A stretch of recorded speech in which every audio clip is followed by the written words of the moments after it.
অনেকে বলে যে মানে চিনির মতো নয়, কিন্তু স্যাকারিন তো চিনির মতো মিষ্টি নয় বা গুড়ের মতো মিষ্টি নয়। এখন কুণাল ঘোষ তৃণমূলে আছে, কিন্তু একদিন না একদিন প্রতিশোধ তুলবে এবং যদু বংশের মতো তৃণমূল শেষ করবেন কুণাল ঘোষ একাই। তৃণমূল কংগ্রেস একটা পরিবার। তৃণমূল কংগ্রেস একজন, দুজন, তিনজনের নয়। মমতা বন্দ্যোপাধ্যায় তৈরি করেছিলেন। তারপর তৃণমূল কংগ্রেস একটা ইনহেরেন্ট কোয়ালিশন। এটা এই শব্দটা কিন্তু প্রণব বাবুর দেয়া। তৃণমূল কংগ্রেসটা একটা ইনহেরেন্ট কোয়ালিশন হয়ে গেছে বাংলার রাজনীতিতে।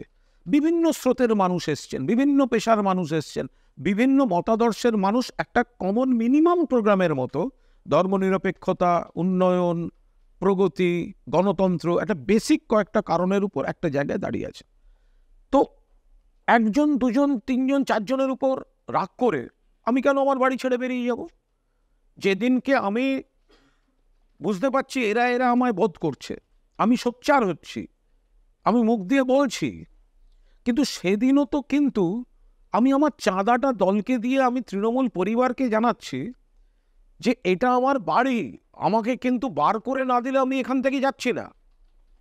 তো ফলে সেই জায়গায় দাঁড়িয়ে তৃণমূল কংগ্রেসের যে পরিবারটা, তার বিরুদ্ধে তো আমার কোনো অভিমান নেই, আমার অভিমান ব্যক্তিকেন্দ্রিক। তো সুতরাং আমি চেষ্টা করব তৃণমূলের স্বার্থ যাতে অক্ষুণ্ণ থাকে, তৃণমূলের দুর্গ যাতে অটুট থাকে। বাকিটা আমার হাতে নয়, বড় বড় নেতা নেত্রীদের ব্যাপার। আমি কুণালদা ঠিক এই জায়গাটাতেই আসবো। যখন পার্থ চট্টোপাধ্যায় তার পাশে এসে দাঁড়াচ্ছেন ফিরহাদ হাকিম, ববি হাকিম, তখন একটা অভিমানের সুর কিন্তু ছিল। আপনি বলেছিলেন আপনি তো নির্বাচিত বা আপনি তো মন্ত্রিসভার সদস্য নন, সুতরাং ওখানে একটা অভিমানের সুর ছিল। কোথাও কোথাও মনে হয় না যে তৃণমূল কংগ্রেসে যারা আজকে খুব শক্তিশালী, যারা আপনাকে বিভিন্নভাবে জর্জরিত করেন, তাদের সঙ্গে লড়তে গেলে একটা একটা সংসদীয় রাজনীতির পদের দরকার হয়?